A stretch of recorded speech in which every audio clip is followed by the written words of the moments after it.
Welcome in, darling. Moon here, and you ready for another doll video? Well, let's get into it.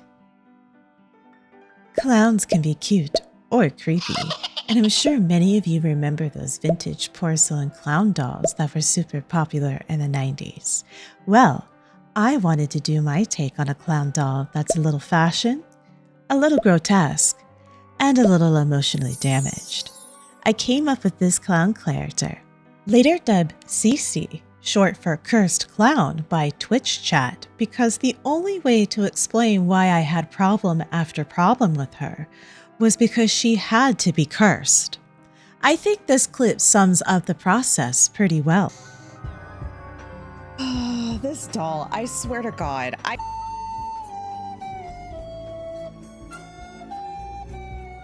Anyway, I want to make sure to keep the hallmarks of clowns, such as the hat and a ruffle collar, in my design. I want to give her an open heart-shaped chest cavity with an exposed ribcage as a visual representation of the toll unhealthy relationships have on us. As a contrast to the ribcage, I kept the rest of the design sweet and very pastel in shades of pink and teal. With the design complete, it was time to start my loony creation. To bring CeeCee to life, I needed a doll sacrifice. An Eden Monster High doll will do nicely. First, she needs a little haircut. Bye-bye hair. Then into the doll soup she goes to soften the plastic enough for her beheading. Then I scrape out the inside of her head to remove the remnants. Now for her facial that removes her face. Yummy. All clean and ready for her clown makeup. It took a few tries, but I finally got a nice white clown face, only to absolutely hate it and remove it and start all over again. Luckily, this face-up attempt was the one I ended up keeping, so that was a relief. Luckily, the rest of the face goes according to plan as I build out the facial features such as the eyes and the eyelids and the lower lash line. Enjoying today's video? Don't forget to like and subscribe, darling.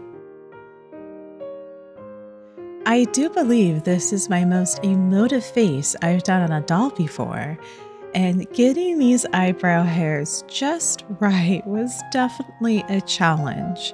But creating the overall furrowed brow look was a really fun challenge and really cool to see it to come together in the end. Before I move on to her clown makeup, I finish off her face with some long eyelashes. I gave CeeCee a red nose and some red circles on her cheeks for her clown makeup look. And a quick quality inspection check here by Queen Kitty. I think she gave it a pass. A few dots of white acrylic were added for eye catches and highlights. Then a little gloss varnish was added for some extra glimmer. With her face finished, it's on to making the hair. Welcome in, darlings, to another episode of Moon Does It Twice, where she puts in hours of work only to realize it's not what she wants and has to do it all over again. See? Isn't this fun, kids? To make CeeCee's gravity-defying pom-pom ponytails, I decided to break it into two parts: what's on the head and the pom-pom ponytails. I began work on the ponytails by painting styrofoam balls and then covering them in the yarn hair I had made. I brushed the fiber around the ball to create the first pom-pom and secure it with thread. I repeat the process on the second ball and attach them together with wire and glue. After brushing the hair down to hide the junction, I wrap thread around it to define the sphere shapes and hold the hair in place. Trimmed the tails to my desired length and shape, and the ponytails are done. On to the head. Before I could add hair, I had to paint the scalp and create anchor points for the ponytails to attach to. I did that by drilling a hole into the head and gluing in a wire to create a post to glue the hair around later. Once that was complete, I could begin to add the yarn hair to the doll head. With the teal side complete, I repeat the process for the pink side. There is quite a bit of volume around the head before the ponytail starts, so I backcomb to fluff up the hair. I carefully smooth out the hair with a comb and then secure it around the wire with thread. After trimming the excess hair and wire, I cover the end with glue to create a stub. While waiting for the glue to dry, I give her bangs a trim. Looking good and ready for the pom-pom ponytails. To attach the ponytails, I cover the stub with glue and then slide the ponytail over it. And with that, CeeCee's head is complete. On to body modifications. I start with some general cleanup of sanding and removing of paint. Next, I wanted to pinch her waist a bit, so I wrapped her in elastic cord, boiled her to soften the plastic, and then I let the elastic do its job. It mars the waist a little bit, but nothing a little sanding can't fix. I love the result of this technique so much, just the right amount of cinching to create an hourglass look.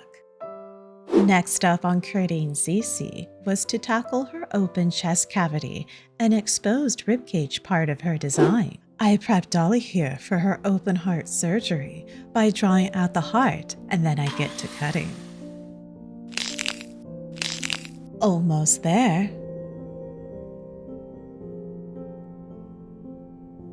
Looking good and time to fill that empty heart of hers with some good old epoxy sculpt.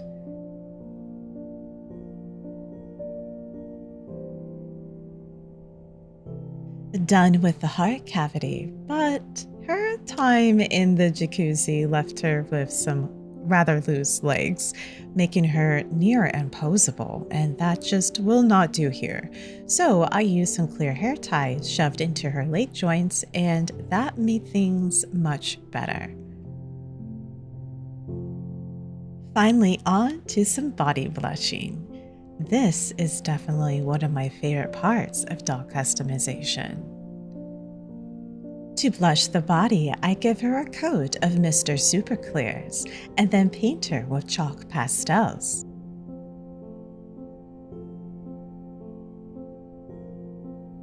Body blushing is complete, but a quick little mani before we move on to making the bodysuit.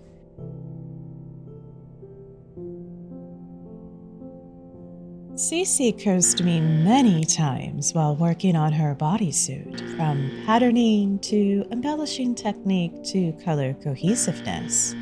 In the end, I used this snowflake velvet fabric, but I removed the snowflakes with my physical expression of rage over how difficult this doll was becoming, and a little acetone.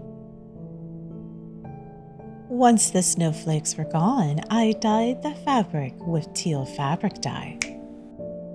To create the polka dot pattern on the suit, I dotted it with glue and then sprinkled glitter all over it. Afterwards, I sewed up the bodysuit and sewed some ribbons into ruffles. The ruffles were then added to the leg holes. The suit is done and ready to be installed onto the doll. To accommodate the heart-shaped cutout in the chest, I decided to put on the suit, glue it into place, and then cut out the heart shape. Now that the bodysuit was in place, I could finish the heart cavity. I painted the inside with acrylic paint and then covered it in crystals.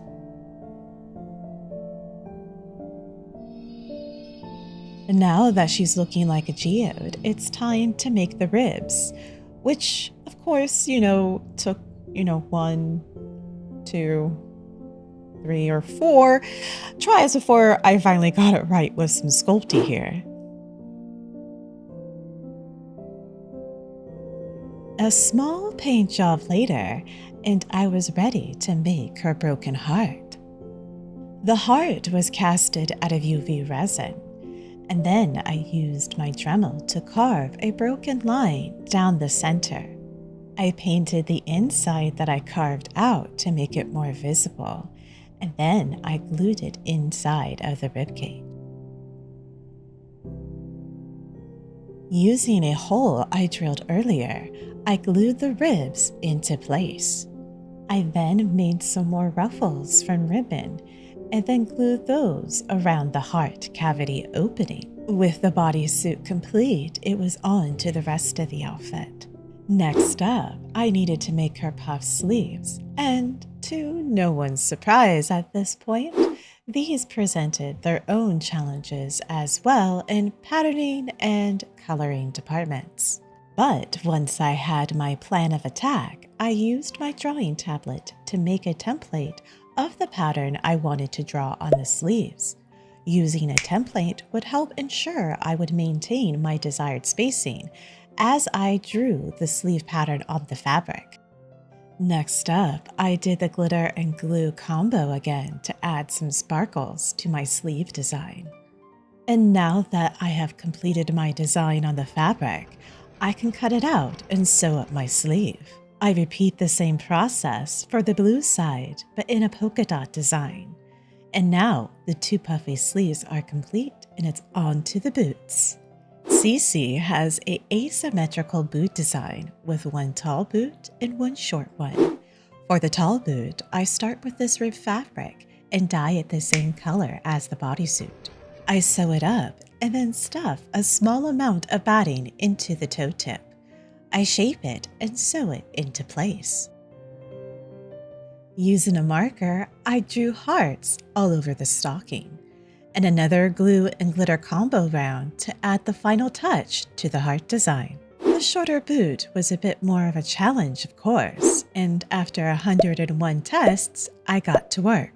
Only to be betrayed by my teal marker bleeding all into the pink section, so I had to start all over from scratch on a second attempt, but this time I made sure to leave enough room for the bleeding.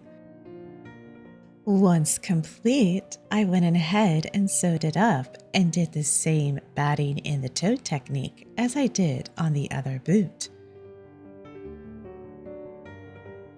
To embellish the boot, I outlined the diamonds in gold paint and then added pearls all over the boot.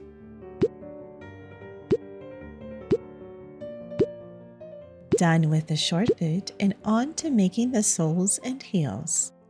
I start by heating up some thermoplastic and molding it around the foot of the doll. Once I find my ideal shape, I begin the priming and painting process. To create the heels, I mix some Sculpey and create a half of a broken heart shape. Kitty supervised a fail attempt or two, but I finally got the right size and shape I needed after a little bit. Next, I drill a hole into the soles to feed the wire I sculpted the half hearts around, and then I glue them into place. A little bit of white acrylic to add some detail, and a coat of gloss varnish to add that extra glimmer. Now that the heels are done, I could glue them in place onto the fabric portions of the boot. The final touches on the boots include ribbons wrapped around the top and a little bow with a glitter resin heart. And of course, we can't forget the little pom-pom on the toe tip. And with all of that, the boots are finally complete. Next up was the ruffle collar, and I start with this lace ribbon. I pleat it and sew the pleats into place. I attach the ruffle to a strip with some Velcro, and then the collar is done. One last thing to make, which is the clown hat, and of course, we have to make a few iterations before I find one that I like. I made some that had too many colors and then struggled with trying to get the right shape, but I finally got it, and I used some white pom-poms and half pearls to decorate it. I continued to add more of those half pearls to the bodysuit as well to add a little extra oomph, and I think it really made a difference. Time to put her back together, but of course, this wouldn't be CeeCee if she didn't fight me into the bitter end. No! No! A quick fix with a hot spoon and the addition of some bows to the ponytails, CeeCee was finally done, darlings. On to the reveal.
Thank you for watching, darlings, and I'll see you in the next one.